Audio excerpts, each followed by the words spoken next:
Muchas gracias a Magali Robalino por su presentación el día de hoy. A continuación, tendremos el panel de discusión referido a aproximaciones y mecanismos para la inclusión social desde la educación superior universitaria. Para ello, contaremos con Norma Correa, investigadora principal de la Escuela de Gobierno y Políticas Públicas de la Pontificia Universidad Católica del Perú. Asimismo, con Sandro Parodi, director ejecutivo de Pronavec, y Cintia Cárdenas, investigadora de Salud Sin Límites Perú. Los invitamos al escenario. Modera este panel Alejandro Granda, coordinador de Gestión de la Información y Estudios del Ministerio de Educación. Mientras los panelistas suben al escenario, les comentamos que el cierre del día de hoy, en el cierre del día de hoy tendremos la participación del viceministro el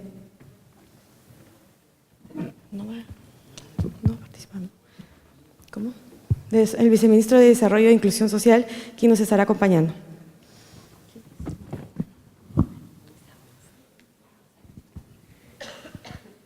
Bueno, primero agradecer la exposición de Magali. Yo creo que ha sido bastante interesante ver todas estas dimensiones que rodean esta tarea de hacer una universidad más inclusiva.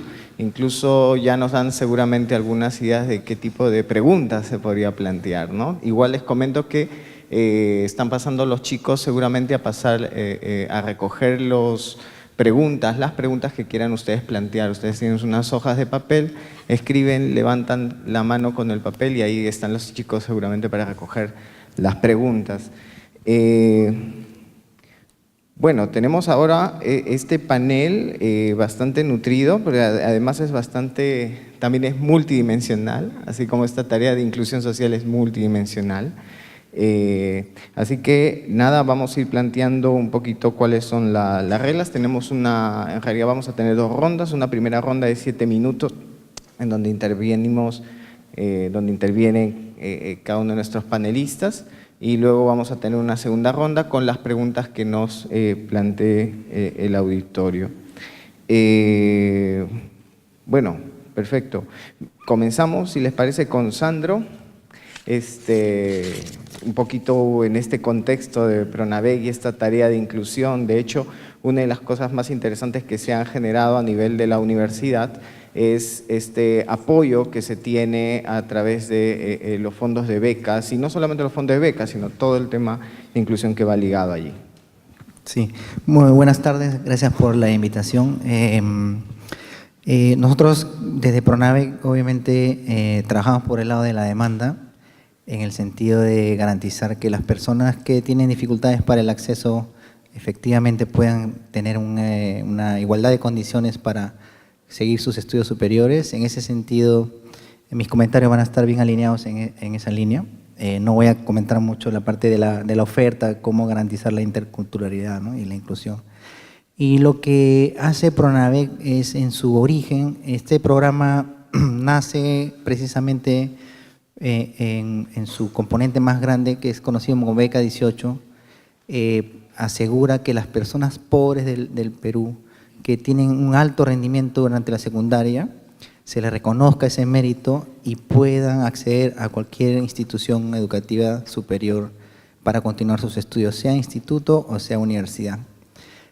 A la fecha, el programa ya tiene 6 años de funcionamiento, ha beneficiado a 108.000 peruanos y de los cuales 63.000 han pertenecido a Beca 18.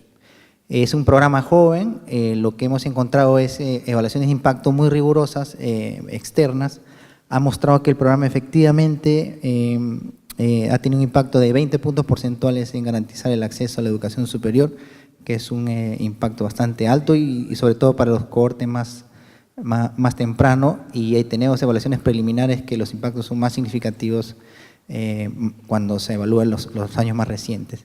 Ese por el lado del acceso, ¿no? En la segunda dimensión todavía estamos muy temprano para ver cómo se ha comportado el impacto en el sentido de la culminación y la inserción laboral, porque como ustedes saben empezó en 2012 y recién en este año es el primer cohorte de universitarios que van a terminar, esperamos que el próximo año tengamos las evaluaciones de impacto, pero como les digo, ya se puede decir con certeza que es uno de los programas de igualdad de oportunidades más efectivos y más importantes del país, ¿no? Eso en cuanto a Beca 18 en su componente más principal, que es la inclusión social de los pobres. Pero además también tenemos unas modalidades muy particulares, modalidades autónomas dentro de Beca 18, que son específicas a poblaciones que además de ser pobres, en conjunción tienen alguna vulnerabilidad. Estoy hablando de la Beca 18, por ejemplo, con las comunidades nativas amazónicas. Estoy hablando de Beca 18 en su modalidad para las víctimas de reparación de la violencia de los 80. Hay la beca para población en ámbitos geográficos de bastante violencia y conflicto social, el BRAEM, Guayaga. Estoy hablando de la beca para las personas que han vivido toda su vida en albergues. También tenemos la beca para las personas que han hecho el servicio militar obligatorio. En general lo que tenemos es entonces una conjunción no solo de inclusión social para los que están en situación de pobreza, sino esa conjugación donde hay vulnerabilidades muy específicas. Dentro de esas modalidades también tenemos una modalidad que se llama educación intercultural bilingüe, y lo que persigue esta beca es en conjunción con las direcciones competentes del ministerio. Lo que hace PRONAVEC es formar los futuros maestros que van a transmitir la cultura, la interculturalidad a las siguientes generaciones. Nosotros los becamos toda la carrera para que puedan formarse según las necesidades que el mismo ministerio identifica en ciertas lenguas, ¿no? Muchas de las lenguas han sido, las últimas que hemos beneficiado, por ejemplo, han sido para las comunidades amazónicas. Eso en términos de la beca 18. Tenemos otras becas de inclusión social. Hay una beca permanencia. Esta beca es exclusiva para estudiantes que están en las universidades públicas. Y esto surge por la necesidad de que para PRONAVEC es muy importante trabajar con la universidad pública para que los estudiantes que ya estaban, como el programa es joven, ya había un grupo de estudiantes que estaba en la universidad pública y que tenía muchísimo riesgo para abandonar. Más o menos el 70% de abandono en la universidad pública, según los datos del ENAO, se debe a cuestiones socioeconómicas. Esta beca surge para, por un lado, reconocer esa necesidad socioeconómica, pero al mismo tiempo la otorga a los que a pesar de esa situación están con alto rendimiento. Este año nosotros hemos beneficiado con 2.000 becas y la hemos dirigido hacia las universidades de más alto rendimiento, y de las 2.000 becas, por ejemplo, 313 han ido a la Universidad Nacional de Ingeniería, más de 200 se han ido a San Marcos, y en ese sentido estamos premiando el esfuerzo de la población pobre con mérito en las universidades de calidad, ¿no? Y luego ya está la beca más estratégica, que es la beca de Presidente de la República. Esta beca es un tema de igualdad de oportunidades, pero de los peruanos con respecto al mundo. Es decir, si hay un peruano de mucho talento, con excelente rendimiento académico, nosotros aseguramos que esta persona vaya a las mejores universidades del mundo, acceda a ese conocimiento de frontera y luego retorne al país para que pueda contribuir al desarrollo. Lo que queremos nosotros es que si hay un especialista, digamos en ingeniería química en el mundo, haya un peruano al mismo nivel que esta persona, y así en cualquier disciplina. Eso es a grosso modo un poco cómo PRONAVEC viene trabajando por el lado de la demanda, el aseguramiento de la igualdad de oportunidades a la población peruana. Hemos hecho también unas modificaciones, ya con esto cierro para no extenderme mucho, al programa más emblemático de Beca 18, ya que por definición era inclusivo, lo hemos hecho incluso más inclusivo. El PRONAVEC por primera vez ha revertido cómo se otorgaba la beca, y antes, por ejemplo, PRONAVEC, para Beca 18, las personas tenían que haber ingresado a la universidad para acceder a la beca, y eso ya a su vez es excluyente, porque no todas las personas pueden prepararse o pueden pagar un examen de admisión, sobre todo en una universidad de calidad. Como todos sabemos que las universidades de calidad hay que prepararse más y cuesta más, y ella excluye, ¿no? Entonces lo que le queda a la persona pobre, digamos que venía a PRONAVEC, era un ingreso forzado a una universidad de baja calidad por sus mismas necesidades socioeconómicas. ¿Qué hemos hecho este año? Por primera vez hemos ido a todos los colegios a nivel nacional y hemos dicho, no tienes que terminar el colegio, no tienes que haber ingresado, solamente por ser talentoso, estar en el tercio superior, tú ya puedes dar el examen. Ahora, este 30 de diciembre pueden dar un examen de selección y a partir de ahí ellos ya podrían estar aptos para postular a la beca. Esto ha sido mucho más inclusivo, tenemos un récord de postulantes a nivel nacional, hemos tenido una identificación nominal de quién es el chico talentoso en condición pobre y lo hemos ido a buscar. Y la sorpresa, una de las cosas, por ejemplo, además que más volumen de personas, una de las cosas que hemos encontrado es que 60% de las personas de alto rendimiento inscritas al examen son mujeres, ¿no? Que ese es un impacto muy grande porque cuando uno mira las becas, por ejemplo, yo he entregado beca Presidente de la República, de los 6 primeros puestos, 2 mujeres nada más había. Pero cuando uno mira en quinto, el 60% de las mujeres están en el alto rendimiento. Es de ahí es que se generan las brechas. Entonces, al darle esta igualdad, y muchos saben en la literatura que cuando se gradúan las mujeres, hay preferencia de los padres por los hombres y no por las mujeres. En cambio, Pronave ya llega con el mensaje y dice, mira, tú eres de alto rendimiento, tienes esta gran oportunidad, postula el examen que tu vida te puede cambiar. Entonces ahí vemos un poco los impactos ya de este nuevo cambio, ¿no? Ahora, la idea es de ir temprano también, además de ser más inclusiva, es ser más oportunos, porque si estamos trabajando con una población que sería la primera generación de educación superior, el entorno es de pobreza, no hay referentes, entonces las decisiones que han tomado anteriormente las personas que postulaban no eran unas decisiones, digamos, muy acordes a la vocación o con información de retornos, que también se ha demostrado en la literatura que las personas pobres subestiman los retornos a la educación. Entonces, ahora que estamos en quinto y los tenemos identificados antes de que postulen a la universidad, el Pronavec va a intervenir con varios componentes. El primer componente es entregar una intervención bastante intensiva de orientación vocacional. Vamos a hacer un examen de 4 horas a cada chico que ha salido preseleccionado para que pueda identificar por dónde va su vocación. El otro componente es generar evidencia para ver cuáles son las instituciones de más alta calidad y las carreras de más alto retorno, y luego también trabajar en la parte socioemocional y prepararlos para que puedan enfrentar este reto de reducir la brecha más rápidamente, porque de todas maneras sabemos que si vamos a exigir que vayan a una universidad de calidad o un instituto de calidad y sabemos de dónde, la brecha de dónde vienen, tenemos que trabajar la parte de que el aprendizaje tiene que ser exponencial para que puedan lidiar, sobre todo el primer año, ¿no? Eso es a grosso modo los cambios. Más adelante quizás en otra reunión les podré contar los resultados. Nuestra expectativa es que en este modelo muchos de los estudiantes ingresen a las instituciones de más alta calidad, públicas y privadas, y muy por ahí esperamos los primeros puestos, ¿no? Ojalá. Gracias. Gracias. Muchas gracias, Sandro. Gracias por el aporte de esta mirada desde Pronavec, en el sentido de que, claro, la educación pública, la educación universitaria en general y la educación pública en particular, algunas veces están en un contexto de regresividad, ¿no? Muchas veces no sabemos si, claro, estos mecanismos de exclusión a veces lo que hacen es evitar que las personas con menos recursos accedan, y este tipo de mecanismos de becas ayuda un poco a revertir esa tendencia.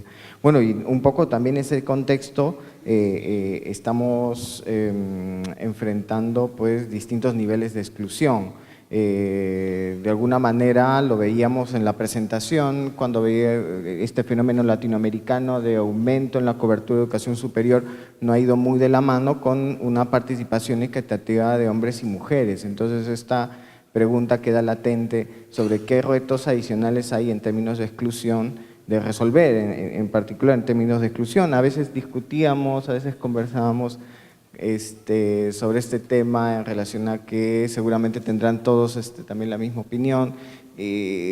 Cuando uno va a las ferias de Concitec, las ferias escolares, las ferias de Eureka, por ejemplo, encontramos una gran participación de chicas de los colegios. Pero luego cuando vemos el corte de postulación y el corte de ingreso nos damos cuenta que ahí parece carreras como asignadas a las mujeres.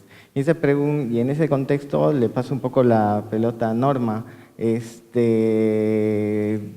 género es uno de los retos que tenemos seguramente. Y en ese contexto, ¿cómo podríamos profundizar en remediar o entender estos distintos niveles de exclusión? Bueno, gracias, buenas tardes. Bueno, saludar a los organizadores de este evento por el espacio y bueno, por la oportunidad de poder intercambiar con ustedes algunas ideas esta tarde, en un mes que sabemos todos que es complicado, ¿no? Yo sé que aquí hay varios colegas que son docentes universitarios, así que bueno, saludo especialmente su presencia, ¿no? Cuando pensamos esta idea, ¿no? O sea, cómo hacemos más inclusiva la educación superior, hay varias entradas, ¿no? Hay una entrada justo en la línea de lo que explicaba Mariale Robalino, ¿no? Todas las discusiones alrededor de la interculturalidad, sobre algo sobre eso también quisiera empezar quizás por ahí, ¿no? Y después hay otras aristas, una de ellas tiene que ver con la igualdad entre hombres y mujeres, ¿no? Entonces, dentro de estos 7 minutos vamos a ver si me alcanza el tiempo. Y sobre el tema de interculturalidad, ¿no? Nos decía Magali Robalino, ¿no? Que parte del reto es llevar, decías Magali, ¿no? La sociedad a la universidad, ¿no? Planteaba esta idea que a mí me parece bien interesante, ¿no? Porque eso nos lleva a mirar, ¿no? Y acá, colegas, sabemos perfectamente cuáles son los mecanismos que tenemos para llevar la sociedad a la universidad, la currícula, los ejercicios, los planteamientos pedagógicos, ¿no? Entonces, sabemos que este es un país diverso en términos culturales, en términos geográficos, ¿no?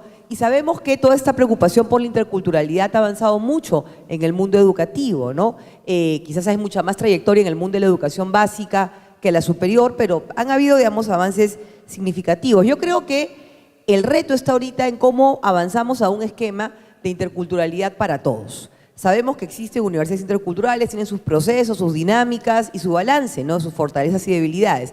Pero yo creo que la idea que me gustaría destacar aquí es eso, que yo creo que el reto que tenemos es llegar a una situación donde en las universidades públicas y privadas tengamos una entrada de interculturalidad para todos. Así que muy independientemente si usted es un ciudadano indígena, afrodescendiente, mestizo o X, ¿no? Reciba contenidos que le permitan comprender mejor, número uno, el país en que vive, ¿no? Y número dos, la sociedad que pretende transformar, ¿no? Entonces, por ejemplo, algo que a mí siempre me ha llamado la atención es, tenemos, por mencionar un ejemplo, podemos tomar otros, ¿no? La formación en Derecho, la formación en Medicina, que es tan importante, ¿no? Que son profesiones que están en todos los rincones del Perú. ¿Cuánto, por ejemplo, de contenidos interculturales están en la currícula? No mucho, ¿no? No mucho. Entonces yo creo que tenemos que avanzar en esa dirección en las diferentes disciplinas, ¿no? Porque es fundamental pensar esa agenda, como les digo, la interculturalidad como una mirada que nos permite construir ciudadanía y avanzar en una noción, digamos, de igualdad en nuestra sociedad nacional. Otro aspecto donde las universidades claramente llevan la sociedad a su entorno es a través de la generación del conocimiento, la generación de investigación, la generación de evidencia, ¿no? Y si es que tomamos el ejemplo de la interculturalidad, yo creo que aquí en el Perú hemos avanzado mucho en, por ejemplo, las discusiones que tienen que ver con la dimensión filosófica de la interculturalidad, la dimensión política, la dimensión lingüística. Hay aportes realmente notables de alcance a nivel de América Latina y también por ahí han ido de alguna manera los mayores avances de política pública, pero tenemos vacíos. Tenemos vacíos y si algo puede hacer la universidad es contribuir a cerrar esas brechas de conocimiento. Entonces, ¿a dónde diría que hay vacíos en relación a la agenda intercultural? Claramente, si uno ve los patrones de pobreza en el Perú, va a ver que hay una alta correlación entre ser pobre y pertenecer a algún grupo indígena. O sea, esta no es ciencia oculta, está en la data del INEGI hace muchos años, es una tendencia que desafortunadamente no se ha revertido. Si uno nace indígena en el Perú, tiene una doble probabilidad de ser pobre, ¿no? Por poner un dato entre otros. Entonces, bueno, frente a eso, ¿qué tanto, por ejemplo, ha conversado las políticas, el desarrollo conceptual, el desarrollo metodológico, el desarrollo empírico de la interculturalidad con las necesidades que emergen para mejorar el diseño de las políticas de superación de la pobreza, que tienen que operar en estos contextos donde confluye no solamente la carencia material, sino la etnicidad? Entonces, ahí, por ejemplo, ese es un tema, podríamos mencionar otros ejemplos, donde se requiere mucha investigación. Se requiere crear evidencia, ¿no? Y ahí las universidades tienen un rol importante, porque acuérdense que si algo muy poderoso que tenemos las universidades son miles de tesistas, ¿no? entre otras cosas, además de la propia investigación que hacen los docentes. Eso en cuanto a lo intercultural. En cuanto a al otro tema, ¿no? Digamos, del género, pero en realidad voy a tocar un tema que conecta nuestra preocupación por el género, nuestra preocupación por la etnicidad, que tiene que ver con, bueno, finalmente, ¿cómo uno evalúa qué tan exitoso ha sido un sistema universitario en lograr inclusión? Entonces uno puede decir, bueno, podemos evaluarlo de muchas maneras, ¿no? Vemos las matrículas, vemos, en fin, cómo ha evolucionado, ¿no? La participación de hombres, mujeres, por ciudadanos provenientes de pueblos indígenas, instrumentos como el que ha mencionado Sandro han sido importantes, ¿no? Claro, pero hay otra manera de verlo también, y es donde yo creo que deberíamos empezar a preocuparnos más, que es qué realmente está pasando en el mercado laboral, ¿no? Porque el mercado laboral opera pues con otras reglas y yo creo que hay algo que es una verdad, digamos, una verdad incómoda, ¿no? Pero no por ello vamos a cerrar los ojos, que es que la forma como operan los mercados laborales en el Perú, hay en general muy poca información, muy poca información. Hay, por ejemplo, de mi mundo, yo soy antropóloga, yo soy del mundo de ciencias sociales. O sea, ¿ustedes cuándo han visto anunciado un trabajo científico social en el periódico? Son rarísimos. Esos son mercados que operan en función a redes, quién conoce a quién pasa la información. Eso es la realidad, ¿no? Entonces, frente a esa situación, no, hay otros, digamos, profesiones que tienen otro tipo de mecanismos, pero en general, encontrar empleo en el Perú es algo donde se enfrentan una serie de barreras de acceso a la información, ¿no? Entonces, ciudadanos en condiciones de inclusión no hay que ser magos para suponer que esas barreras van a ser mayores. Entonces, la pregunta es cómo, por ejemplo, preparamos a estos ciudadanos que, claro, que provienen de una condición de exclusión, que ven en la formación superior una oportunidad para superar esas exclusiones, para que cumplan su sueño y no se terminen frustrando en un mercado laboral que no necesariamente opera con criterios de inclusión, ¿no? Entonces, eso a mí me parece bien importante y quizás, Sandro, en la segunda vuelta nos puedes contar, no sé si tienen datos ustedes de cómo les ha ido en la inserción laboral a los egresados de Beca 18, presidente del Perú, pero yo creo que eso es bien importante, ¿no? Porque a la larga yo creo que de lo que se trata es de democratizar oportunidades, ¿no? Ahora, vinculando ya una última idea con el tema de la igualdad de oportunidades entre hombres y mujeres, ¿no? Porque, y uso a propósito ese término, ¿no? Porque yo creo que también con todas estas discusiones que hemos tenido aquí en el Perú sobre el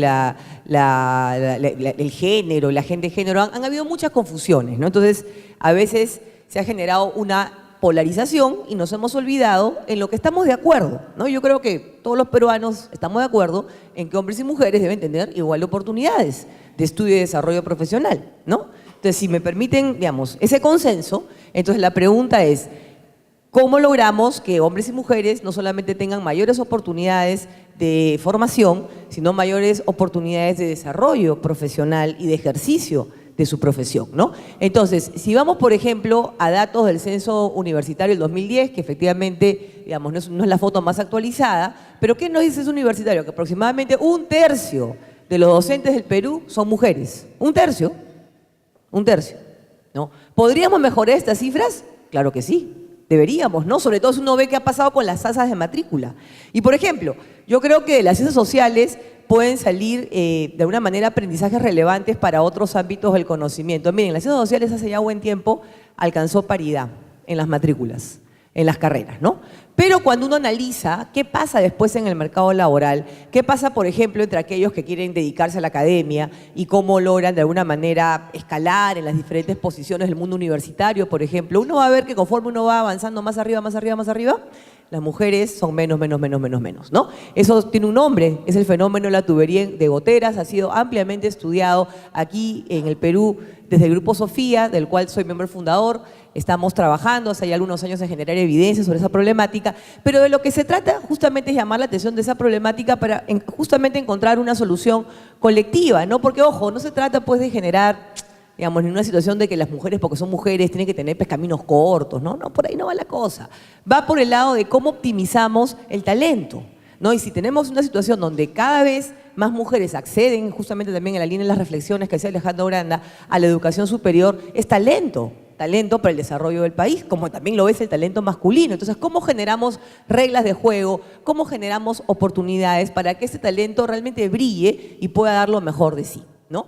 En esa reflexión hay un elemento final, porque ahí ya me quedo por cuestiones de tiempo, que es finalmente lo que pasa, digamos, en el ámbito privado, que al final tiene mucha relevancia para lo que sucede en lo público, ¿no?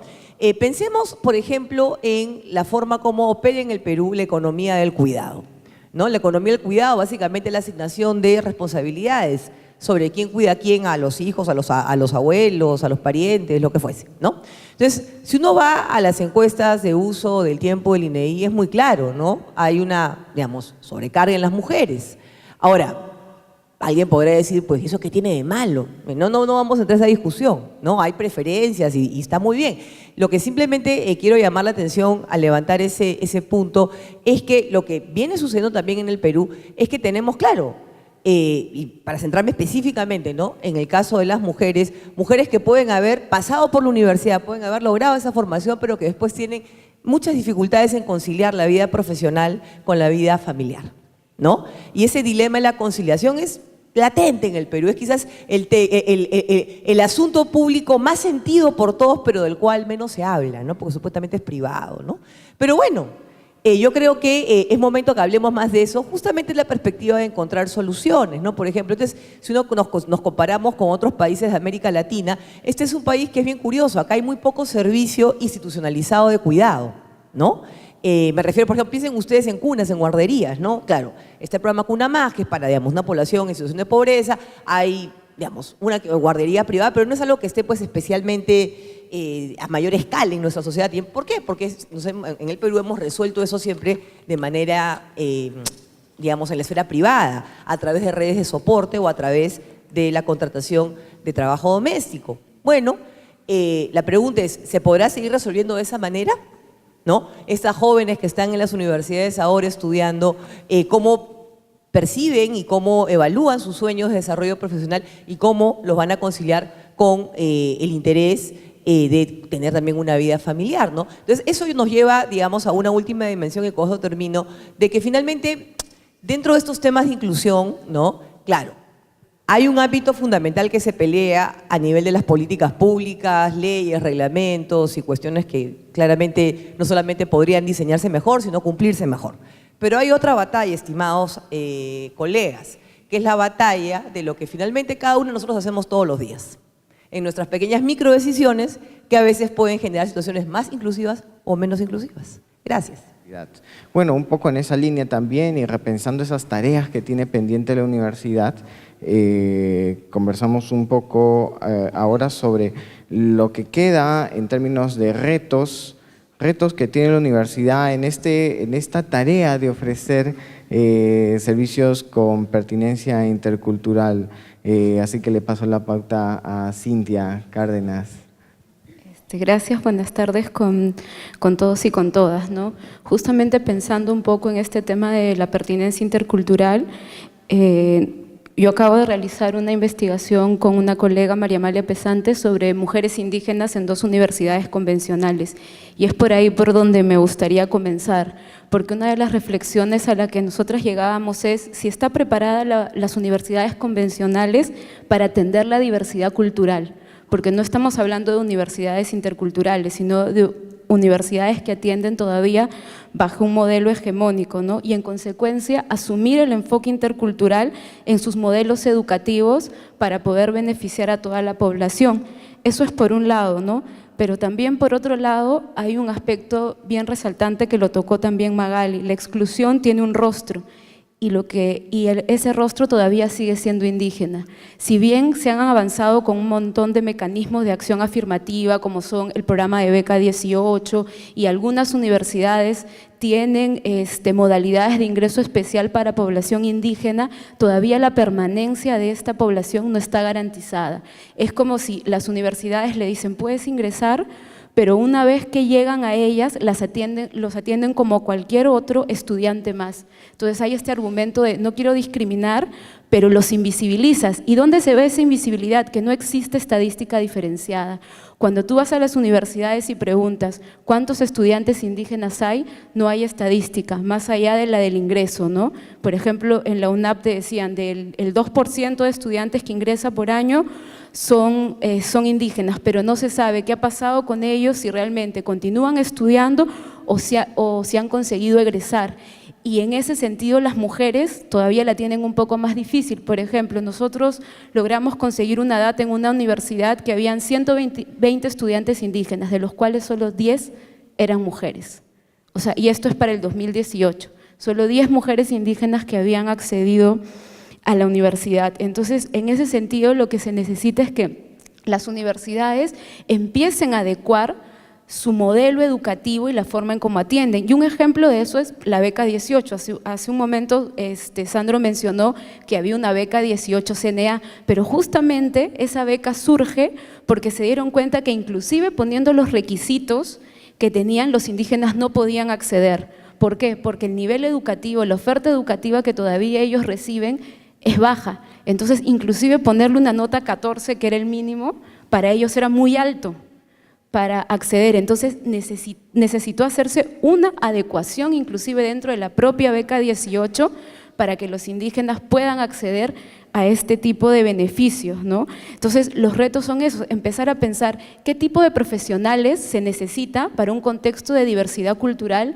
como el peruano, porque no toda la gente va a trabajar en la ciudad, o sea, en tu quehacer profesional vas a relacionarte con esta diversidad cultural, entonces se necesita generar en los profesionales competencias interculturales para atender tanto en el ámbito urbano como en el ámbito rural, porque en su interacción profesional van a atender también a estas poblaciones, ¿no? Por ejemplo, un dato muy curioso que justo mirábamos ayer en una reunión en el CIES es que, por ejemplo, dentro de este proceso de certificación y de acreditación universitaria que ha implementado la SUNEDU, no hay ningún componente que esté relacionado a medir la igualdad de oportunidades ni la diversidad cultural, e inclusive, lo más gracioso, las universidades interculturales han sido licenciadas bajo este mismo modelo, o sea, inclusive en la forma en cómo estamos repensando esta nueva lógica de universidad, todavía no hay ningún criterio que te permita medir eso, o sea, ¿cómo atienden a esta diversidad las universidades? Por otro lado, también es en la educación superior, todavía la interculturalidad está muy asociada a la educación. O sea, ¿cómo hacemos que la interculturalidad se piense también para las otras carreras? Para un ingeniero, para el personal de salud, y eso es lo que va a permitir justamente producir este diálogo. Se necesita dialogar con estos conocimientos indígenas y flexibilizar nuestra normativa. Por ejemplo, la Universidad Científica del Perú, ellos han conseguido contratar 4 sabios indígenas para la carrera de EIB. Pero la normativa ahora que tenemos de la SUNEDU y de la ley universitaria, ¿qué te dice? Para ser profesor universitario tú tienes que tener maestría y doctorado. Entonces, bajo esa lógica, estos sabios indígenas que tienen todo un conocimiento muy potente y la universidad ha identificado que los necesita para garantizar una formación en interculturalidad, no podían ser contratados. Ellos consiguieron que se contrate como profesores especiales. Entonces, se necesita todavía adecuar las normas y generar competencias también entre los docentes universitarios para poder atender a esta diversidad, para poder atender a este estudiante indígena que además tiene estilos de aprendizaje diferenciados. Eso es otro gran desafío. Tenemos, justo Magali mencionaba, ¿no? Currículo y pedagógico. El modelo pedagógico de formación también está pensado para gente que viene desde una forma de aprender mucho más abstracta. ¿Qué pasa con estos jóvenes indígenas que tienen estilos de aprendizaje que se caracterizan por la oralidad, por la práctica, y llegan a la universidad y tienen una serie de desafíos? La mayoría de ellos jalan cursos, tienen que dejar la universidad porque también han recibido una educación básica deficiente en las cuales ellos no han adquirido las mismas competencias instrumentales que los chicos de la ciudad. Me acuerdo que en una de las reflexiones ellos decían, no es que nosotros no podamos competir, sino que hay cosas que no nos han enseñado. Entonces, cuando llegamos a la universidad, los profesores, nuestros compañeros nos dicen, pero eso ya lo viste, pero ellos no lo han visto. Entonces, hay todo esto de algunas universidades del ciclo propedéutico, pero no basta con darles un ciclo cero, porque cuando ellos están a lo largo de su carrera, por ejemplo, van a enfrentar el desafío de elaborar unas tesis, de tener que sustentar. Entonces, se necesita un acompañamiento pedagógico y académico durante todo el desarrollo de la carrera, pero no solo académico, sino también psicológico, volitivo, porque es gente que viene de zonas muy lejanas. O sea, la universidad está concentrada en la ciudad, Y estos chicos tienen que dejar sus comunidades, algunos vienen desde la frontera, igual las mujeres, para poder acceder a la universidad, y tienen que cambiar sus dinámicas de vida. Muchos de ellos viven solos, sin su familia, y este aspecto, que a veces la política no lo considera, es muy importante para asegurar la permanencia y para asegurar que egresen, pero también para que puedan regresar a sus comunidades, porque muchos de ellos dicen, me han formado para la ciudad, entonces ¿cómo yo voy a volver a mi comunidad si la carrera que yo tengo en este momento no es útil para trabajar allá? Entonces, son como esos elementos que es necesario empezar a repensar y empezar a fomentar los cambios para que la interculturalidad pase del discurso a la práctica. ¿Cómo empiezo a aplicar la interculturalidad en la práctica? ¿Cómo diseño un currículo de formación profesional que articule conocimientos de los pueblos indígenas con los conocimientos occidentales para garantizar las competencias interculturales? Para garantizar que ese profesional pueda atender en estos contextos de diversidad. ¿Cómo aseguro reducir las brechas de permanencia y de egreso de los estudiantes pertenecientes a pueblos indígenas? ¿Cómo diseño un programa de tutoría que considere todos estos elementos, ¿no? Porque, o sea, nos enfrentamos a jóvenes que realmente tienen una forma de relacionarse completamente diferente a la de nosotros. Entonces, todavía en la universidad, yo creo que podría terminar con eso, se necesita promover una ruptura epistemológica para aceptar que existe no solo una diversidad cultural, sino una diversidad cognitiva y epistemológica. Pero lo dejo ahí.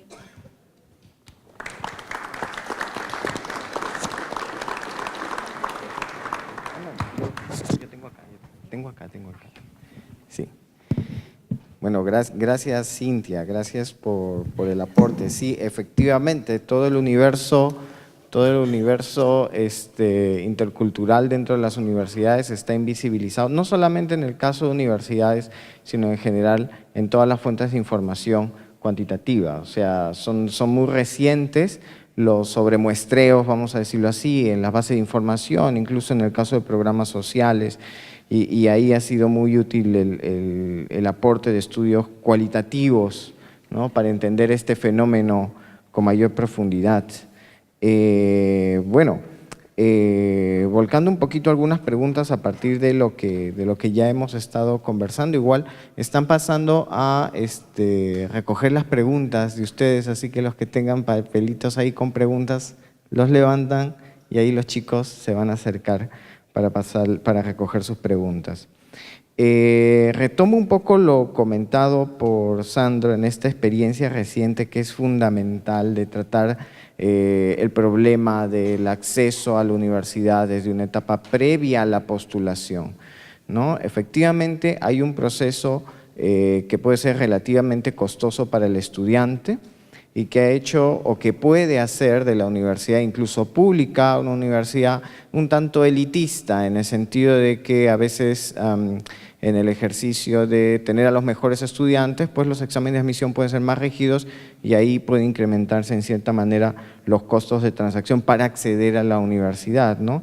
Hay también una experiencia relacionada a que en algunas zonas del país, muchas veces universidades que están muy cercanas a zonas de comunidades indígenas, los profesores universitarios pueden tener algún tipo de problema con el desempeño de sus alumnos, por lo tanto promueven el acceso, o mejor dicho, la migración de estudiantes de otras zonas, porque de alguna manera eso les ayuda a mantener el desempeño de los alumnos.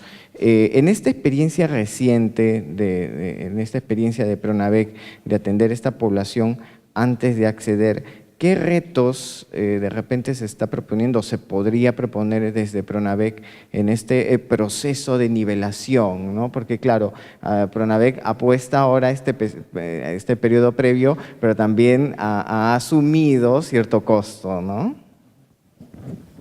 Sí, un poco para retomar los comentarios anteriores.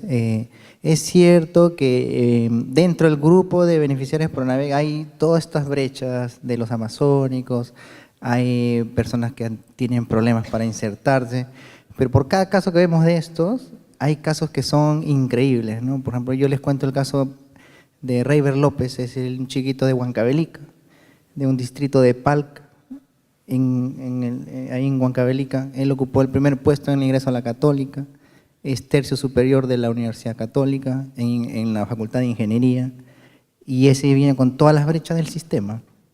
Pero ¿cómo es posible que esa persona pueda superar todas estas barreras, insertarse y en un ambiente que le da la igualdad de oportunidades sobresalir, ¿no? Entonces, el caso de Reiber López es el caso que queremos replicar con nosotros como Pronavec, ¿no? Y nosotros sí somos bastante optimistas en que hay un grupo, lo hemos visto, hay un grupo bastante grande de becarios que a pesar de todas las desventajas de nacimiento, de formación, de idioma, tienen algo ahí que los hace superar e insertarse muy bien. Y luego también tienen buena inserción laboral, ¿no? Ahí los datos, por lo menos los datos de instituto que tenemos hasta ahora, el 77% se inserta laboralmente y hemos hecho una encuesta ahora para graduados de universidad, que todavía no la tenemos lista, pero la expectativa es que sea mucho más alta, ¿no? Sí tenemos que trabajar en el sentido de la inserción laboral. Nosotros hemos asumido un pasivo, ¿no? Que ya son unos cohortes de becarios que se han elegido con ciertos criterios. Y lo que sí es cierto es que la inserción laboral, el desempeño del becario está muy correlacionado también a la calidad de la institución en la que ha ingresado. Entonces, cuando uno ve instituciones como la UNI, la Católica, pues las tasas de inserción, el acompañamiento, esos son altísimos, ¿no? Pero cuando bajamos en el nivel de calidad ya las cosas van cambiando. Entonces es un tema más de encontrar más Reibers en el sentido de Pronavec, ir a buscar proactivamente a nivel nacional los mejores talentos, no los que tienen más información o los que son menos pobres, sino identificar el talento temprano, prepararlo y darle todas las igualdad de oportunidades para que puedan acceder, pero las mejores. Por ejemplo, una de las cosas que estamos haciendo y hemos sido bastante drásticos es no vamos a beneficiar a ninguna institución que no sea licenciado. Eso ya nos ha volado, por ejemplo, tanto instituto como universidad. Y los que van a ganar la beca tienen que ingresar a las mejores, ¿no? Por ejemplo, si ellos ingresan a las que están en las 5 primeros en el ranking, tanto instituto como universidad, casi con alta probabilidad van a recibir la beca. Si ingresan también a las 10 primeras, también, pero si están más abajo, las probabilidades de que ellos reciban la beca va a ser más baja, ¿no? Eso en el sentido de que nosotros creemos que sí tenemos una responsabilidad en el acompañamiento, en la inserción laboral, pero es una corresponsabilidad con la institución educativa. No es trabajo de Pronavec hacer todo. Cuando uno ve la experiencia de Colombia, por ejemplo, el costo del acompañamiento está incorporado en la acreditación de la calidad. Y eso es un servicio que la institución la tiene que dar, no es un servicio que lo tiene que dar el programa, ¿no? Sí, nosotros somos corresponsables de trabajar con la institución en ese sentido, el acompañamiento académico, el acompañamiento socioemocional, talleres para inserción laboral, somos un programa que puede tener nexos con el sector privado y demostrar que este sello de Pronavec es un sello de calidad. Eso podemos hacer, ¿no? Pero también hay un rol de la institución educativa, ¿no? Y en términos de costos, sí, bueno, el costo es ahora, por ejemplo, algo que quizás muchos no saben es que hasta este último, a partir de ahora, Pronavec asume todo el costo de la identificación del talento. Antes eran las instituciones que iban a buscar a los becarios. Entonces ahí la dinámica, los incentivos son distintos, ¿no? Y no había un examen nacional para filtrar el talento académico. Entonces, Pronavec llegaba y tenía un pool que lo decidían las universidades y cada universidad, como ustedes saben, tiene distintos criterios de selección. En cambio, ahora está todo inverso. Es Pronavec, identifica todos los talentos, les toma un examen, hace un filtro académico, los prepara y los incentiva a ir a las mejores. Entonces, es completamente un cambio de paradigma, ¿no? Y creemos que, por lo menos, los datos que tenemos es que cuando hemos tomado examen, la tasa de deserción disminuye a la mitad, solamente con el examen. Entonces, para que vean un poco, y obviamente vamos a tratar de que el acompañamiento, como les digo, venga con corresponsabilidad con la institución para que tengamos menos deserción, ¿no? Eso. Perfecto, Sandro, gracias. Nos queda claro efectivamente el conjunto de retos, claro, y estos retos que también implican costo cero, que implican también una movilización de esfuerzos de parte del sector público por tratar de un poco reducir estas brechas, que efectivamente tienen un carácter de igualdad de oportunidades, en el sentido de que efectivamente podemos encontrar insertos a personas que se encuentran en situaciones de bastante vulnerabilidad en carreras que nos parecen bien interesantes, pero también es cierto que han tenido que pasar mucho más etapas de esfuerzo que sus pares, lo cual también implica una mirada del Estado para tratar de ver de qué manera esos costos se reducen a la larga. Y efectivamente son contextos que de alguna manera se han ido enfrentando de acuerdo a las situaciones que se han dado en las universidades. En muchos sentidos, ahí hay que hacer toda una reflexión, casi una mea culpa en términos de los centros preuniversitarios, ¿no? De cierta manera, los mecanismos de exclusión, a veces con el objetivo de tener muy buenos estudiantes, podríamos estar generando ciertas cuotas de exclusión y que habría que repensar qué tipo de tareas están más o menos del lado de las universidades, ¿no? Hay modelos bien interesantes en ese caso en Chile. De repente Sandro por ahí podría aportar un poco. Ese es otro mecanismo de exclusión con el que tenemos que lidiar, ¿no? Por ejemplo, en términos de costo-efectividad, hay universidades públicas de alta calidad que nosotros quisiéramos, pero cuando uno ve toda esta preparación de la academia es un mecanismo de exclusión de esta población, porque, por ejemplo, el programa no puede financiar academias por reglamento, entonces, estamos con personas pobres, entonces ahí tenemos una traba de que perdemos una oportunidad de meter chicos a la universidad pública, ¿no? Entonces, lo que estamos trabajando, hay un piloto también de experiencias de Chile que estamos viéndola, pero aquí en Perú hay una experiencia muy interesante que por eso te interrumpí, que quisiera contarles. La UNI tiene un piloto hace 2 años donde ellos van a estudiantes de quinto, suena medio PRONAVE, van a los estudiantes de quinto, les toman un examen y simplemente les dan el ingreso directo. Es un porcentaje de 10% de las vacantes. Y los resultados, que el otro día hemos estado conversando con personal de la UNI, los resultados es que estos estudiantes les va mejor a los que se pasaron 1 año en la academia de la UNI. Entonces, lo que se ha vuelto la academia, se ha vuelto una preparación para un examen, no una preparación para ingresar o para nivelarte a la universidad, ¿no? Y además es excluyente, como es carísimo, o sea, no puede, PRONAVE no lo puede financiar, menos un pobre, ¿no? Y en Chile también hay estos buenos ejemplos de la beca de nivelación, ¿no? Que es la misma universidad que baja a buscar a los talentos, nivelarlos. Por ejemplo, lo más natural va a ser hacia adelante es que ahora PRONAVE ha bajado a quinto. Bueno, hay un momento que el sistema va a tener que bajar a tercero y sobre todo enfocarse en las poblaciones que tienen mucho más brecha y a partir de ese momento empezar a nivelar por lo menos a los que están en alto rendimiento para recuperarlos, ¿no? Y darle la misma oportunidad cuando estén en quinto. Ahora son tácticas de bajar notas, todo, pero en realidad sí quisiéramos que un chico de la comunidad amazónica, un chico de Brahim, pueda ingresar a la UNI, ¿no? Que pueda estudiar en la Católica o cualquier otra universidad, Cayetano, ¿no? ¿Por qué no? Eso se puede, pero es como más naturalmente se va a ir dando en el tiempo de ir bajando, ¿no? Perfecto, muy interesante y un poco para la reflexión también de parte de todos nosotros, ¿no? Cómo repensamos esa universidad que no solamente tenga algún tipo de mecanismo de parte del Estado, sino que de la misma universidad surjan estos tipos de iniciativas que traten de ir un poco alineándose a un objetivo de bienestar social.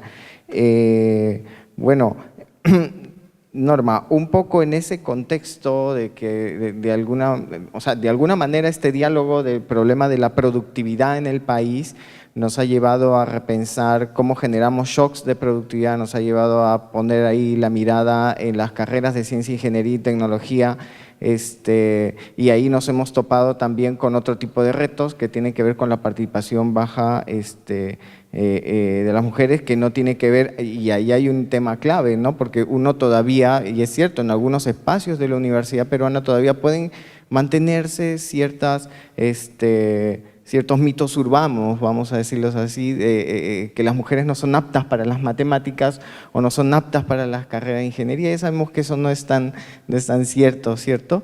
Pero lo que sí es importante es dialogar sobre ese contexto de ciencia, ingeniería y tecnología, baja participación de las mujeres, pero también a veces tenemos el otro lado de las ciencias sociales, como si efectivamente en las ciencias sociales ya todo andara bien, porque participan igualitariamente hombres y mujeres. Y ahí hay un punto clave que a veces siempre discutimos, la diferencia en el tema en términos de la variable sexo y en la variable de género. O sea, uno puede pensar que las mujeres están participando 50-50 frente a los hombres, pero hay todavía… ¿Cómo va el tema de roles asignados en el tema de investigación, en ciencias sociales? Un poco en ese contexto, ¿cómo lo ves? ¿Qué retos todavía están pendientes en la agenda? Gracias. A ver, bueno, empezando por, digamos, una de las primeras ideas de tu comentario, ¿no? Que, digamos, efectivamente en estos años hemos visto que ha habido un énfasis por parte de diferentes entidades públicas hacia el fomento de las ciencias e ingenierías, ¿no? Bajo esta mirada de tecnología, innovación, productividad. Ya, yo estoy muy de acuerdo con eso. Me hubiera encantado que el mismo énfasis se lo den a la educación. ¿Saben por qué? O sea, cuando ustedes digamos, es una pregunta, digamos, retórica, ¿no? O sea, de la calidad de la educación depende de que toda esta belleza funcione, ¿no? Y para que la calidad de educación funcione, el docente, quien vaya al aula, es fundamental. O sea, y eso ya está ampliamente estudiado y comprobado que es el factor que tiene más impacto en la experiencia de aprendizaje. La calidad del docente, el docente motivado, ¿no? Entonces, a veces, a ver, aquí pues en el Perú ponemos, como dicen, la carreta antes que el caballo antes que la carreta, este dicho que no me acuerdo bien ahorita, pero me entienden a qué me refiero, ¿no? A veces nos vamos de un péndulo a otro péndulo, ¿no? Y yo creo que debemos encontrar un sano equilibrio.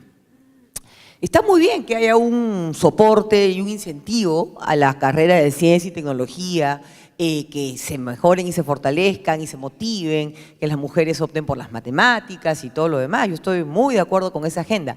Pero eso no debe traducirse en una pérdida de relevancia de otras disciplinas y otras formas de generar conocimiento. Justamente por el tipo de país que tenemos.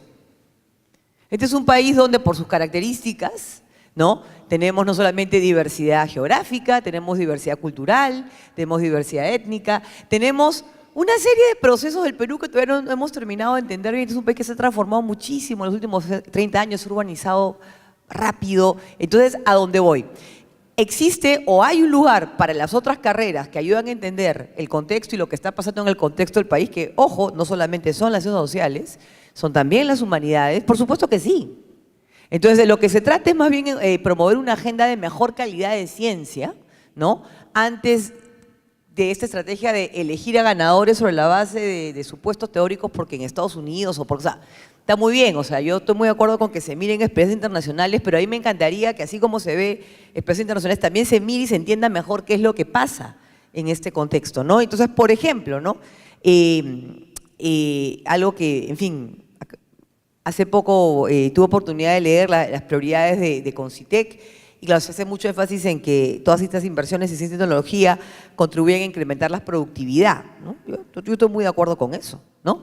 Pero también deberían contribuir otras cosas, por ejemplo, la ciencia también puede contribuir a mejorar la calidad de la gobernabilidad, de la gobernanza, de las políticas públicas, claro que sí. Pero eso te va a llevar a mirar también otro conjunto de disciplinas, ¿no? Entre ellas las ciencias sociales, no solamente ellas. Entonces, ¿a dónde voy? De lo que se trata, creo yo, es de, en general, movernos en una perspectiva donde queremos igualdad de oportunidades, queremos competencias sólidas en la educación básica y queremos una situación donde en el mundo universitario las diferentes disciplinas avancen bajo criterios meritocráticos, mejorando no solamente indicadores de calidad, por ejemplo, publicaciones que son importantes, pero también mejorando la propia calidad de la enseñanza que se da en las aulas, ¿no? Entonces yo creo que la agenda, digamos, debería ser o debería considerar esas aristas considerando las características de este país. Ahora, esto nos lleva a, digamos, tu segunda pregunta, ¿no? Finalmente, ¿qué es lo que está pasando en estas carreras donde, digamos, hay paridad en las matrículas, casi paridad en los egresos? Bueno, eso es lo que tenía que ver con algo que yo les decía más adelante, o sea, ¿qué es lo que está pasando en el mercado laboral? ¿Qué es lo que está pasando en la forma como se estructuran las economías de cuidado que hacen que mujeres formadas vayan desapareciendo por digamos, al paso de los años y las décadas de las posiciones de liderazgo? Claramente no es un tema de falta de talento, ¿no? Eso sí creo que estamos todos de acuerdo, ¿no? A veces son temas ya de cultura organizacional, son temas de la forma como están escritas las reglas de juego. Y aquí todos los que venimos de universidades, yo soy de la Universidad Católica, ustedes son seguramente también de otras universidades públicas y privadas, sabemos que las universidades son pues mundos muy particulares, ¿no? Mundos donde hay reglas escritas y no escritas. Entonces, si queremos que estas cosas cambien, tenemos que empezar a también generar cambios en la cultura organizacional donde nos movamos en criterios de transparencia, de equidad y de alguna manera, no tanto preocuparnos por, vamos a decirlo así, solamente los que están arriba en la productividad, sino también preocuparnos por generar condiciones para que quienes no lo están puedan también mejorar, ¿no? Y repito, bajo todo criterios meritocráticos, ¿no? Pero, digamos, perseguir la meritocracia tampoco nos debe llevar a ignorar desigualdades en los puntos de partida o desigualdades en las condiciones de producción. O sea, una cosa es pedirle pues a un docente que tiene recursos para investigar que publique con una tasa, digamos, elevada, y otra cosa es pedirse a un docente que no tiene acceso a esos recursos y que hace malabares para poder hacerlo. Entonces, yo creo que son, digamos, el tipo de, digamos, reflexiones que también deberíamos tener en el entendido que todos queremos mejor ciencia, mejor calidad universitaria. Ahora, para terminar, porque ya me levantó el papelito, hay un punto adicional que yo quería mencionar, ¿no? Que en esta idea de generar universidades o instituciones de educación superior más inclusivas, ¿no? Algo que también no deberíamos perder de vista es finalmente el rol o la responsabilidad que tenemos en el cuidado de nuestros estudiantes, ¿no? Y situaciones que pueden afectar o que pueden mermar la capacidad de nuestros estudiantes de rendir. Se ha hablado de los temas de origen socioeconómico, ¿no? Y yo creo que son fundamentales, más aún en población indígena, población rural, pero también hay otros temas en esa agenda, ¿no? Por ejemplo, pensemos en los asuntos de salud mental, ¿no? ¿Cómo está la salud mental de los estudiantes? ¿Cómo las universidades responden a esas situaciones? Y son aspectos que posiblemente hace 40, 50 años no estaban en la agenda, pero ahora tenemos que empezar a mirar más atención por lo que vemos que está pasando también en las aulas, ¿no? Creo que todos hemos conocido casos de estudiantes que, en fin, enfrentan una serie de situaciones personales que los lleva a abandonar cursos, ¿no? Y claro, habrá que ver cifras, no sé si esas cifras existen, pero yo por lo menos por lo que veo yo en mi propia institución creo que estos temas de cuidado, salud mental, bienestar de los estudiantes, muy independientemente de su origen particular, son temas importantes también para generar universidades inclusivas. También generar universidades inclusivas supone generar entornos seguros para todos, entornos donde no haya violencia, donde no haya acoso sexual ni de ningún tipo. Y eso nos pasa continuamente, ¿no? O sea, los que estamos mucho en métodos cuantitativos a veces podemos ser mal juzgados en el sentido de que se sobreestime el alcance, en el sentido de que hay muchos de estos fenómenos de exclusión tienen mecanismos que solamente se pueden entender a partir de métodos cualitativos. Ahí también hay otra agenda de investigación para los que por ahí están interesados en ver el fenómeno dentro de las universidades, ¿no?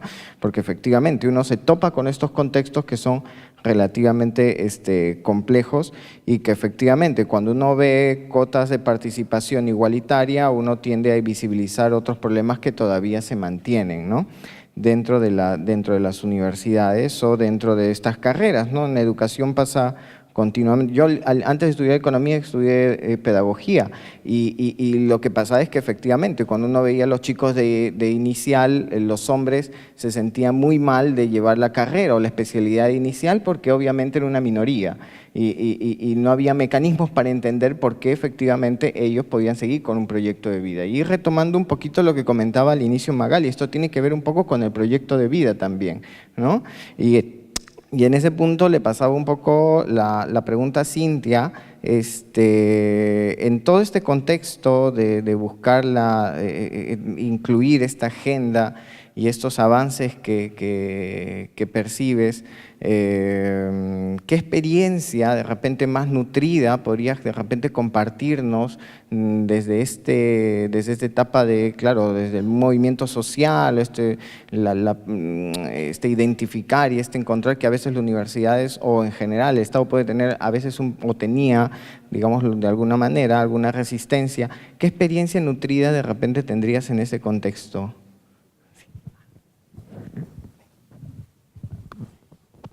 Bueno, tal vez a mí me gustaría mencionar dos experiencias, ¿no? También pensando en esto de ¿cuál es el rol de la demanda? Porque hemos estado hablando de la oferta, pero ¿qué pasa con la demanda? ¿Es una demanda pasiva? ¿Cuál es el papel que han tenido las organizaciones indígenas en todo este proceso de formulación de políticas públicas con enfoque intercultural? ¿Y cuáles son además las experiencias de formación que las propias organizaciones indígenas están implementando aquí en el Perú? O sea, por ejemplo, nosotros tenemos una experiencia pionera, que es la de Formaviap, que es el programa de AIDESEP de formación de maestros interculturales bilingües, que inclusive la beca EIB que muchas de las universidades ofrecen actualmente está inspirada en esta formación, donde ellos han conseguido justo articular estos dos conocimientos, ¿no? ¿Pero por qué? Y los índices de deserción que ellos tienen es minoritario, porque hay participación de las organizaciones indígenas, porque no hay límites para contratar a profesores indígenas que no tienen un título universitario, pero que tienen todo un conocimiento tan válido que no necesita ser validado por nuestro sistema de conocimiento occidental, ¿no? Y no solo eso, AIDESEP también desarrolló una experiencia, por ejemplo, de formación de enfermeros técnicos en salud intercultural, que también es otra experiencia pionera en el país, donde ellos consiguieron que médicos, enfermeros enseñaran juntamente con parteras, vaporadores, porque en las comunidades indígenas todavía la medicina tradicional se tiene viva. Pero estas dos experiencias yo que rescataría, que ellos parten de entender justamente cómo aprenden los indígenas. Ellos hacen todo un proceso de visibilización y de fortalecimiento de la identidad, un poco tal vez conectando con lo que decía Norma, ¿no? El entorno universitario. O sea, este espacio también tiene que estar preparado para recibir a jóvenes indígenas, para no reproducir situaciones de discriminación, para que no se reproduzcan ciertos estereotipos que se tienen acerca de la población indígena, y porque han invertido sus procesos de enseñanza-aprendizaje. Parten desde la práctica, comienzan haciéndolo desde la práctica para llevarlos a teorizar, porque en educación normalmente, ¿qué nos dicen? ¿No? Cuando un proceso educativo falla, puede ser por 3 elementos: alumno, profesor o currículo. Normalmente siempre le echamos la culpa al alumno y decimos que no estudia o que de repente es poco inteligente, pero no nos ponemos a pensar que de repente nuestro método de enseñanza está fallando, o el currículo que tenemos no es el más propicio para atender a estos jóvenes, ¿no? Por ejemplo, en el caso de la población indígena, hay muchos jóvenes que llegan a la educación superior teniendo como lengua materna una lengua indígena. Entonces, todos los que hablamos otra lengua sabemos que a veces expresarnos, por ejemplo, en inglés, no es lo mismo. Entonces, ahí también hay una barrera, porque el pensamiento se expresa a través del lenguaje.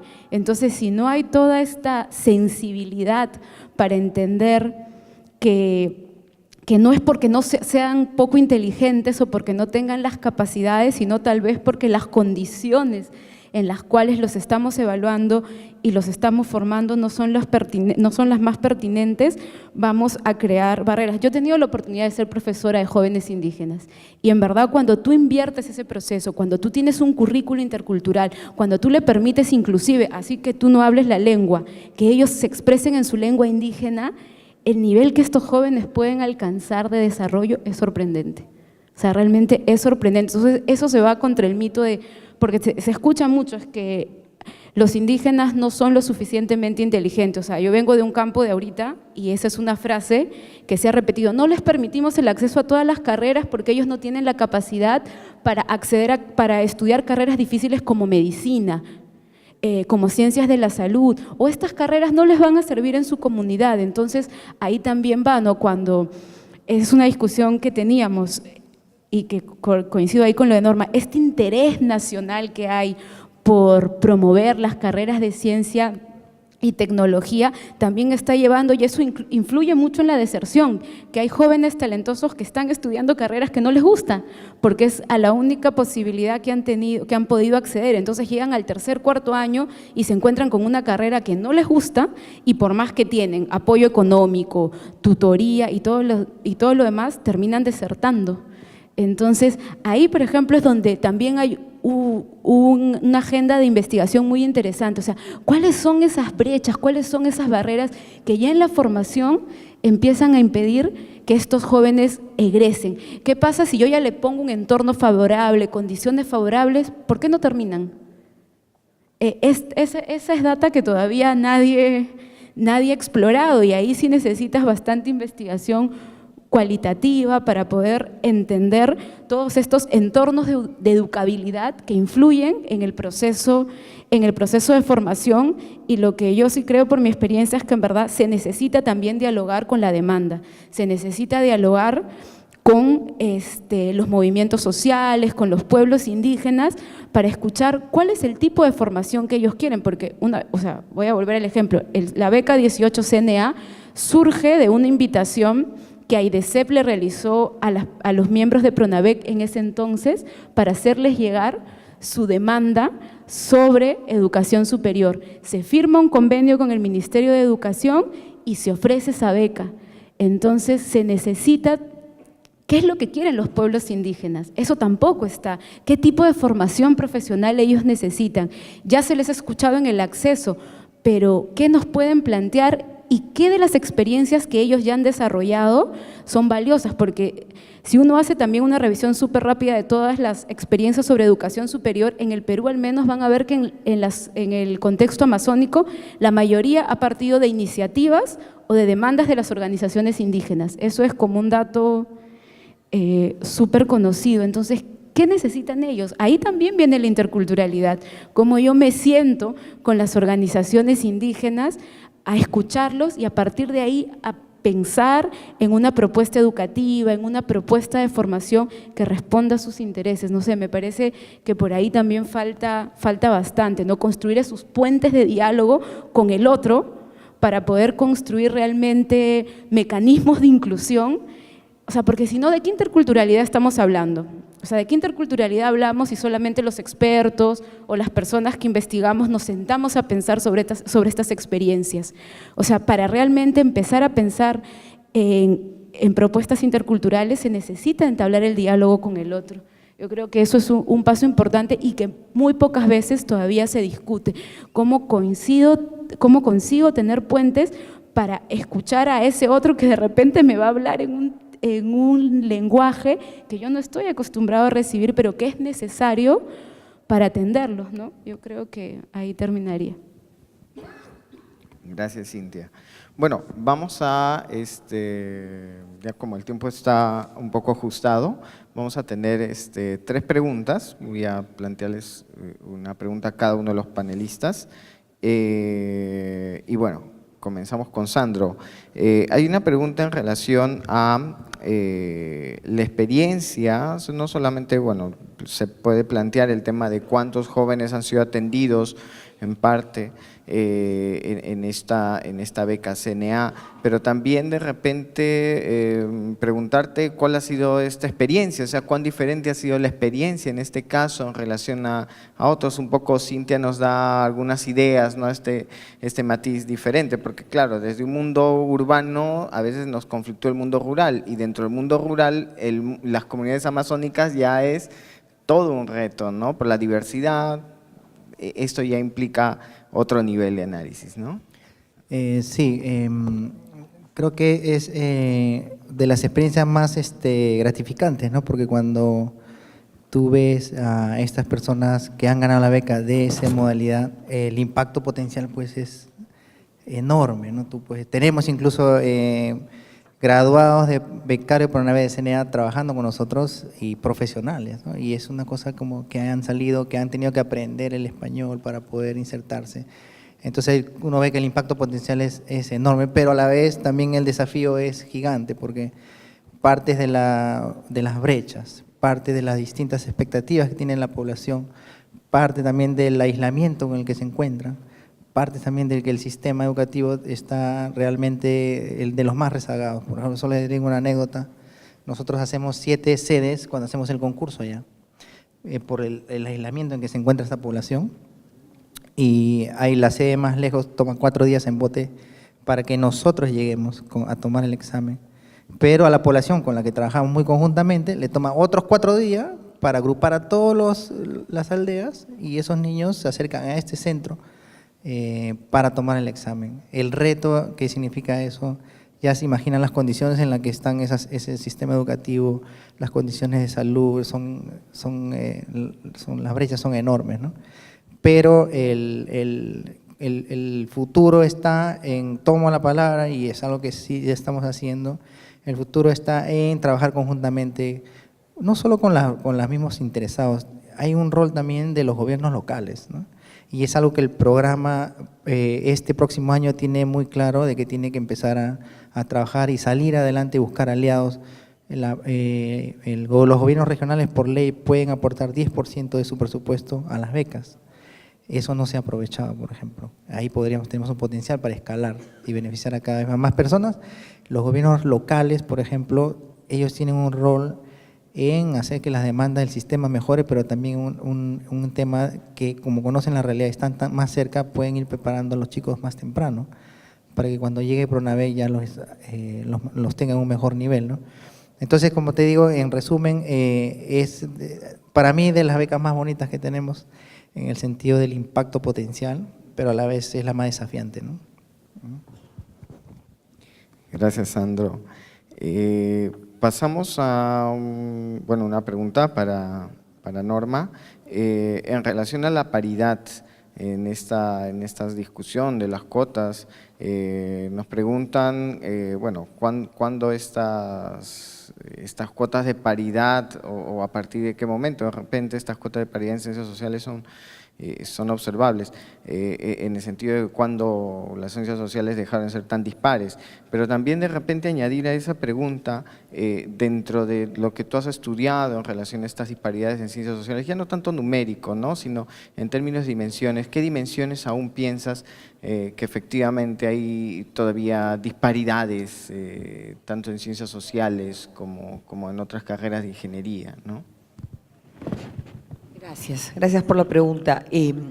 Yo creo que ahí la problemática es muy parecida en realidad en las ciencias sociales, en las ingenierías, en otras ramas del conocimiento, que es justamente qué pasa luego qué pasa o cuál es la película que sigue cuando tú ya alcanzaste situaciones de cercanas a la paridad en la matrícula, cercanas a la paridad en el egreso, que es lo que, como les digo, sobre la base del censo universitario del 2010, uno ve las carreras sociales y ve que la cosa para ello, donde hay más diferencias en la economía, ¿no?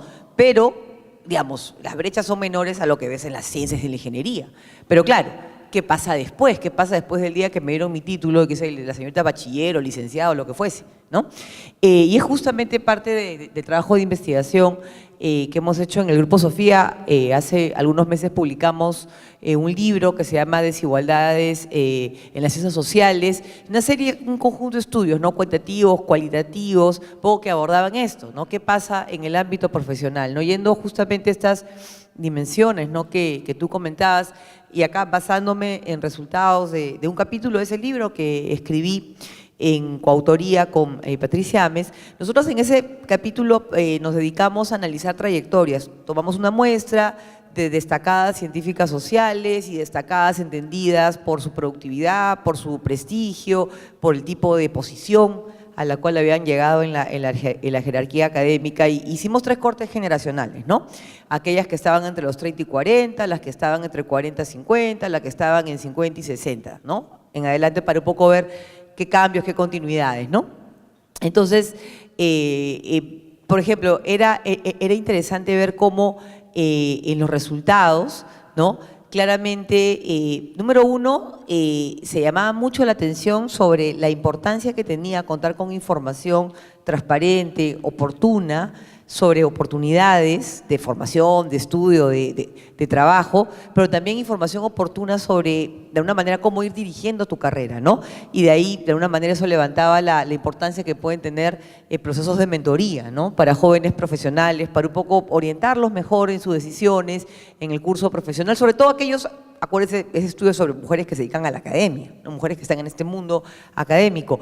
Otro aspecto que salió muy fuertemente en ese estudio y tiene que ver con algo que les he venido diciendo ya, es lo que denominamos, y está escrito de esa manera en el capítulo, ¿no?, eran las luchas emocionales entre conciliar una carrera científica exitosa y tu vida personal, tu vida familiar, y cómo de alguna manera se enfrentaban una serie, pues, de desafíos alrededor del uso del tiempo, no siendo las carreras académicas carreras que no se caracterizan por tener un horario fijo necesariamente. O sea, digamos, uno puede tener pues horario dictado, pero claramente si es que tienes que escribir y producir e investigar, ahí operas bajo otros calendarios, ¿no? Entonces, ese era otro elemento crítico que salió.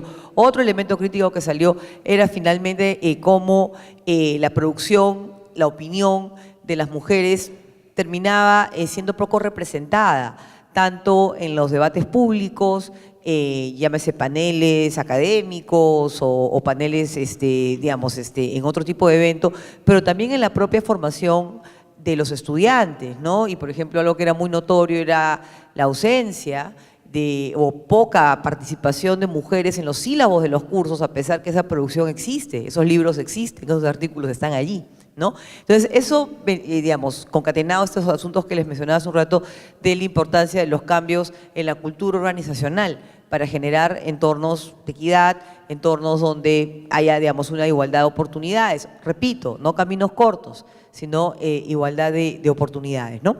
Y bueno, finalmente, lo importante que era, o lo importante que había sido, digamos, en esa trayectoria de estas mujeres, digamos, exitosas en el mundo académico, el haber contado con, digamos, modelos, inspiración. Pero, y ya para terminar, la pregunta, o de alguna manera, la reflexión final, ¿no?, que planteamos en ese texto es que, bueno, si finalmente estas mujeres que tuvieron no solamente una enorme capacidad de trabajo y talento, pero tuvieron acceso a oportunidades, tuvieron acceso a mentores, llegaron a tener posiciones de liderazgo en su rubro, si para ellas han tenido que pasar una serie de barreras, ¿qué pasa con aquellas que no tienen el acceso a esas oportunidades, que no tienen estos sistemas de soporte? Esas barreras van a ser más persistentes y justamente es lo que desde un punto de vista interseccional tenemos que empezar a mirar. Gracias, Norma. Sí, y en esta materia hay mucho todavía por estudiar, ¿no? Bueno, ahí estamos viendo algunos resultados recientes en relación a brechas, por ejemplo, de salarios entre chicos de universidad pública y privada, y que a veces estos no dependen solamente de los esfuerzos de ellos, sino que hay cuestiones estructurales detrás que el sistema productivo todavía tiene que entender. Solamente hay, por ejemplo, bueno, el que quiere ya no vamos a ahondar un poco más en el tema, pero hay un documento bien interesante en relación a esta experiencia de los grupos de investigación en la Católica, ¿no? Este documento de Selene Cueva con Julián Mesarina, que es un documento muy interesante en el sentido de qué es lo que pasa cuando las mejores chicas ocupan los primeros lugares en el pregrado en ciencias e ingeniería y luego no las encontramos en los centros de investigación. No los voy a spoilear porque tienen que leer el paper para saber por qué eso sucede, así que eso ya está en la agenda de ustedes, un buen documento.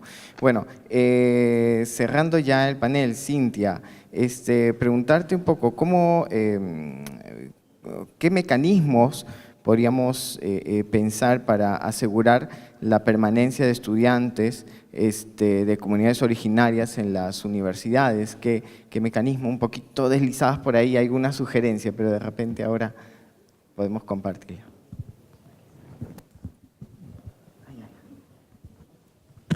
Bueno, ¿qué mecanismos? Primero, o sea, porque lo que nosotros hemos visto es que los indígenas acceden generalmente a través de dos modalidades a la universidad, la beca 18, efectivamente la CNA y la EIB, y las modalidades de ingreso especial que tienen algunas universidades. Pero, por ejemplo, lo que hemos observado es que a veces el número de cupos que se asigna a esta modalidad indígena no está establecido, entonces depende mucho de la voluntad de las personas, salvo la experiencia de San Marcos, que ellos sí de las vacantes daban el 2%. Entonces, el primer paso, por ejemplo, es garantizar que en las modalidades de acceso para pueblos indígenas se asigne un porcentaje determinado a todas las carreras. O sea, lo primero es el libre acceso a la universidad, no solamente delimitarte a aquellas carreras que yo considero que tú necesitas o en las que te puedes desarrollar.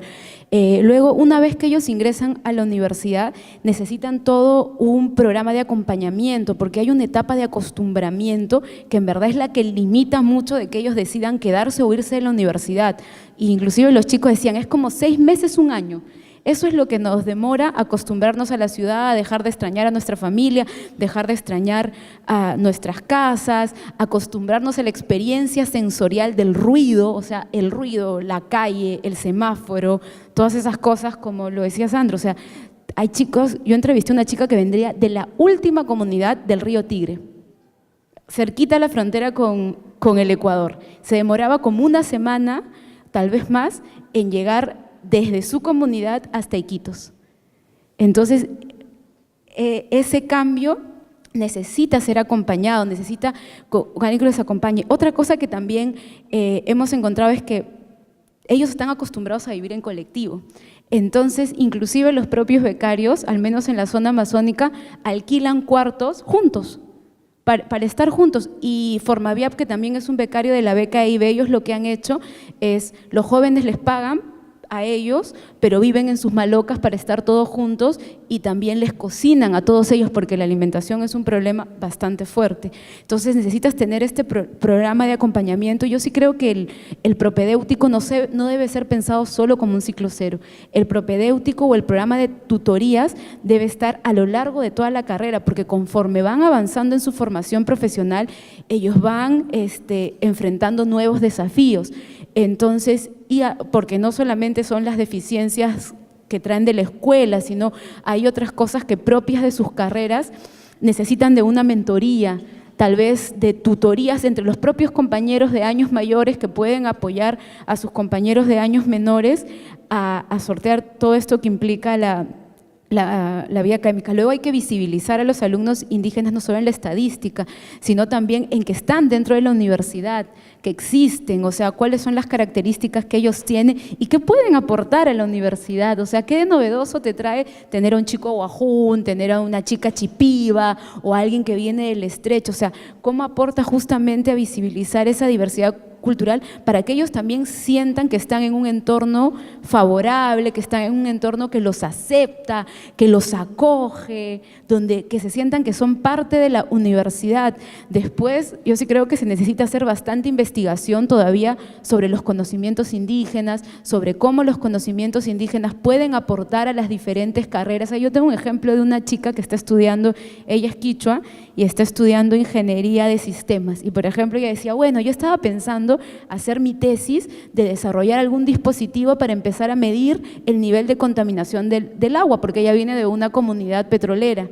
Entonces, ¿cómo esas experiencias de que estos alumnos a veces ya están pensando cómo vincular ese conocimiento que están aprendiendo en la universidad a su realidad es bien interesante? O ella decía, bueno, yo quiero hacer un dispositivo para celular para mostrar las riquezas de mi pueblo. Entonces he pensado que podría ser palabras en quechua, que podía poner el nombre de las plantas. Entonces ahí ya desde ellos hay experiencias de cómo empezamos a visibilizar que hay un conocimiento que es importante y que puede contribuir a la generación de la ciencia, de la tecnología, de las otras carreras. Entonces, creo que es importante que en las universidades se empiece a discutir eso. ¿Cuál es el aporte del conocimiento indígena? ¿Cuál es el aporte que los pueblos indígenas pueden traernos a nosotros como país, como sociedad? Entonces, como generar esos espacios para ir rompiendo esta invisibilidad. Y yo sí creo que hay que tener también estadística, o sea, hay que saber cuántos son, dónde están, en qué carreras están, en qué universidades están, si consiguen o no consiguen terminar, por qué no consiguen terminar. Eso es como un dato bien importante, ¿no? Porque hasta ahora es difícil, o sea, la estadística no te permite identificar con claridad qué pasa con estos jóvenes indígenas. Y lo otro es que se necesita fortalecer, y en el caso de las mujeres, porque son más los varones indígenas que acceden a la universidad, porque las mujeres no acaban el colegio.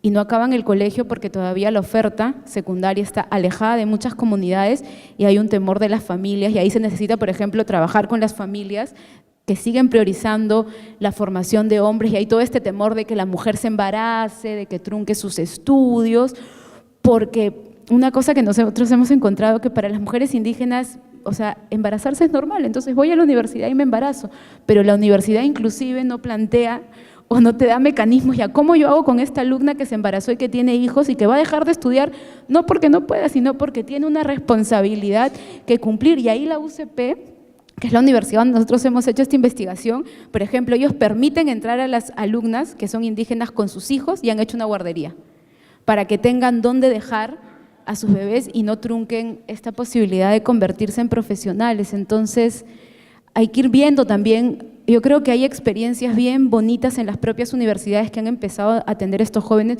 Yo me acuerdo inclusive que cuando comenzó la beca 18 CNA, la San Ignacio de Loyola fue una de las primeras beneficiarias y ahí ellos un día se hicieron toda una feria para que los alumnos indígenas muestren sus conocimientos. Entonces, ahí ya generaba otro entorno. Tal vez esas podrían ser algunas líneas y de ahí hay que revisar pues los currículos, ¿no? Ese es el gran desafío. Hay que revisar los currículos, hay que repensar la forma en que estamos enseñando, cómo empiezan a incorporarse los currículos. Había el profesor Never Tuesta, que es un profesor aguajún, ¿no? Él, por ejemplo, hacía un análisis y decía, sí, pues es verdad que las mujeres indígenas todavía no van al colegio, pero es porque el colegio no les otorga ese valor que la educación tradicional les otorga y les ha quitado a veces el poder que ellas tienen para manejar cierto conocimiento, porque es otro sistema de relaciones de género. O sea, si ya entramos por ahí al tema de género, hay conocimientos que las mujeres manejan que a veces son diferenciados de los varones y eso también le da poder. Entonces decía, eso no resulta atrayente porque después, si te vas a quedar en la comunidad, ¿para qué ir a la escuela? Entonces, como que ahí hay varios desafíos que eso sí se necesita trabajar con las propias comunidades, por ejemplo. Eso no depende tanto de la universidad, sino cómo se empieza a promover que también las mujeres pueden ir a la universidad, porque en los jóvenes hay un deseo por ser profesionales. O sea, desde muy chicos ellos quieren ir a la universidad, quieren estudiar ¿cómo se llama? Una carrera, porque lo menciona, aunque discursivamente, dicen porque yo quiero servir a mi pueblo. Y eso lo hemos encontrado entre chicos y chicas, que hay como este hecho de la carrera no solo para beneficiarme de manera personal, sino también cómo yo contribuyo al desarrollo de mi pueblo, y hay un potencial que necesita ser desarrollado, ¿no?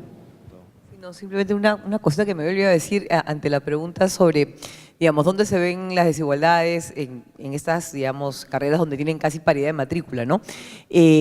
Abran el periódico o prendan la televisión y miren ustedes cuántas especialistas, expertas de cualquier especialidad, ojo, no solamente científicas sociales, piensen ustedes la especialidad que quieran, cuántas expertas uno ve participando en los medios de comunicación.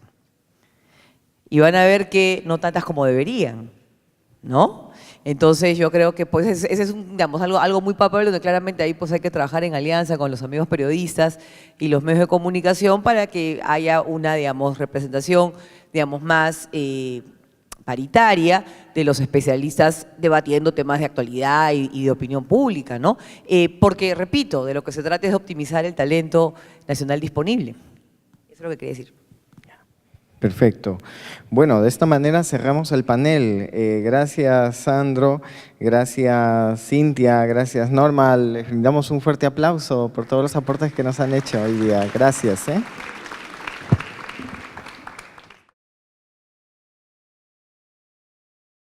Gobierno del Perú. El Perú primero.